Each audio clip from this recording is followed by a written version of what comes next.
Čim sunce pokaže svoju raskoš, pa bilo to i u ovom zimskom razdoblju, mi povrtlari dobijemo želju za radom i vuče nas pomisao na sjetvu i rani uzgoj biljaka.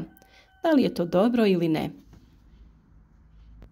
Najčešća greška je previše rana sjetva povrća, što dovodi do propadanja presadnica ili sadnja preraslih biljaka, što umanjuje urod i donosi niz problema u proizvodnji. Greška većine amaterskih vrtlara i vrtlarica je što prerano započnu sa sjetvom presadnica. Oni već u januaru posiju paprike, paradajz, krastavce, dinje, patliđan i drugo bilje. Iz prevelike želje da krenu sa sjetvom ili straha da će zakasniti, naprave sebi problem. U današnjem videu ćemo pokušati da odredimo to pravo vrijeme kada je najbolje krenuti sa sjetvom sjemena za uzgoj presadnica, to jest rasada biljaka. Ako do sada niste, podržite naš rad tako što ćete zapratiti kanal, a kako bi redovno dobivali obavijesti o svakom novom videu sa korisnim savjetima, kliknite i na znak zvonca. Imate li plastenik sa grijanjem ili možete osigurati optimalne uslove za ranu proizvodnju? Januar je odličan izbor za sjetvu, ali većina amatera će biljne presadnice saditi na otvorenom u maju, tako da ipak nije potrebno previše rano krenuti sa sjetvom. Već smo govorili o uslovima koje pojedina biljka treba u prethodnim videima. Određeni uslovi se moraju ispuniti i samim tim osigurati pravilan razvoj mladih biljaka. Prerana sjetva donosi sa sobom mnoštvo problema.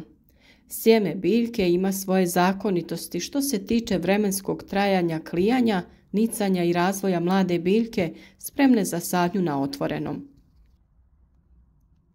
Predugo zadržavanje biljke u malim lončićima izazvati će sljedeće probleme.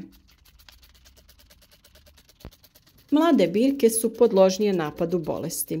Pored pojave polijeganja, truleži, plamenjače, vrlo često se na prerano posijanim presadnicama javlja i pjegavost i pepelnica.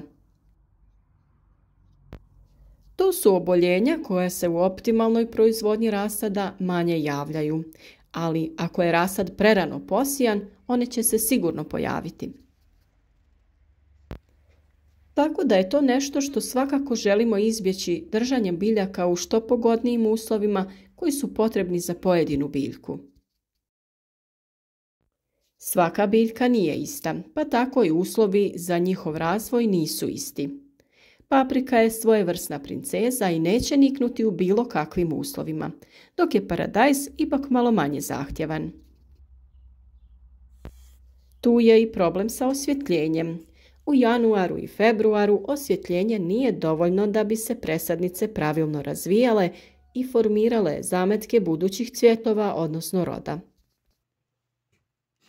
Vrlo je važno da taj dio uslova pravilno obezbijedite. Umjetna osvjetljenja su u većini slučajeva neophodna.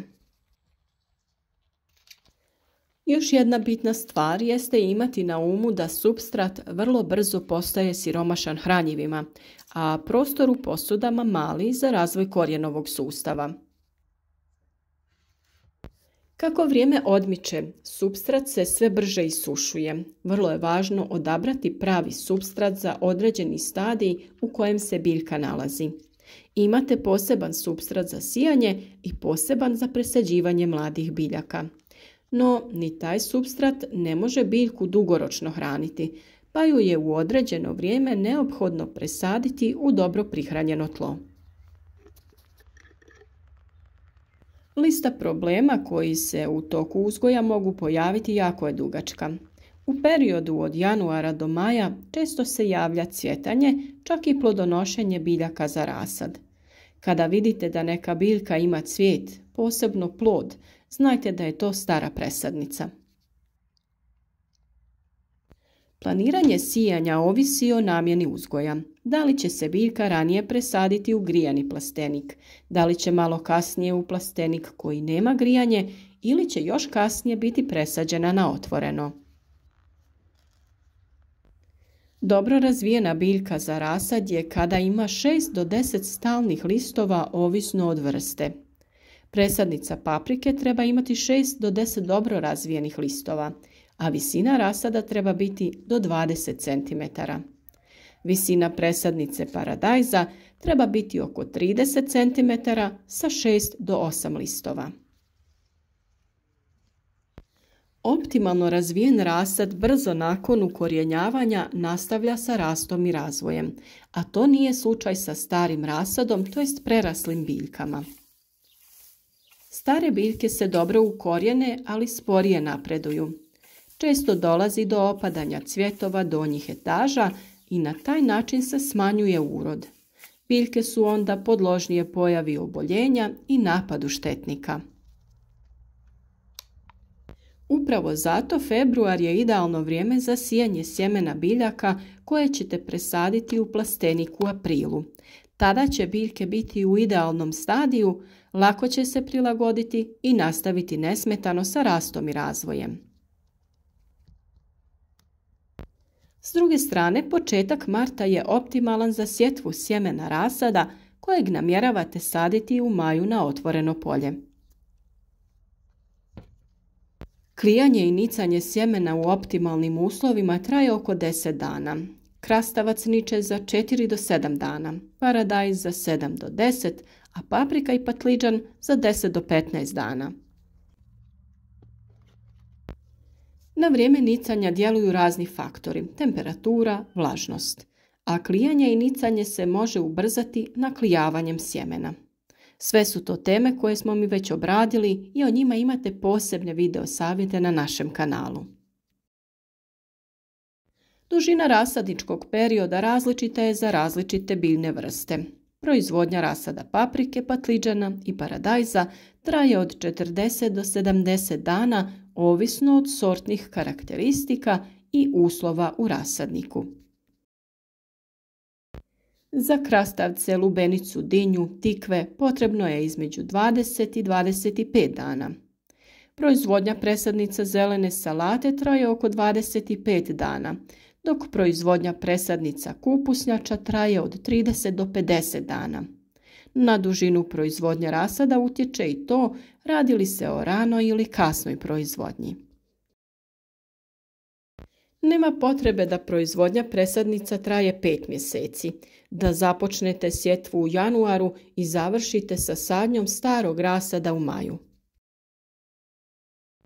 Na osnovu dana potrebnih za proizvodnju rasada, određene biljne vrste i sorte, lako se može izračunati kada krenuti u sjetvu rasada i sačuvate se od nepotrebnih problema, propadanja rasada, nepotrebnih troškova ili gubitka sjemena neke drage stare sorte za koju ste ponosni što je imate. Vrlo je važno da se potrudite da vašim biljkama date sve potrebne uslove koji će osigurati da one budu jake i otporne, a upravo te savjete možete potražiti na našem kanalu i uvijek nam se možete javiti u komentarima sa vašim nekim odvojenim problemom koji vas muči ili možda nekom nedoumicom oko uzgoja. Ukoliko želite sve korake uzgoja pratiti kroz naše video savjete, zapratite naš kanal i budite u toku sa radovima. Nudimo savjete o uzgoju voća i povrća od sjemena do ploda, najboljem načinu prihrane, a dijelimo i naša iskustva za lakši način uzgoja. Kao što sam rekla, za sva dodatna pitanja tu smo za vas. Pišite nam u komentarima. A uvijek nam je drago da nam se javite i kažete od kud nas to pratite.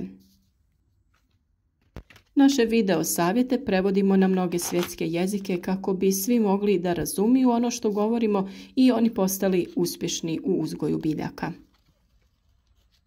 Ukoliko video pratite na našem jeziku i titlovi vam nisu potrebni, jednostavno ih isključite klikom na znak CC na videu. Postanite i vi uspješan vrtlar i prilagodite način uzgoja ovim izazovnim vremenima, kako iz ekonomskih razloga, tako i zbog klimatskih promjena koje nas tjeraju da se prilagođavamo i tražimo načine da proizvodnja bude što uspješnija. Za kraj naš rad podržite sa lajkom i podijelite video sa prijateljima na društvenim mrežama kako bi i drugi imali koristi od naših savjeta.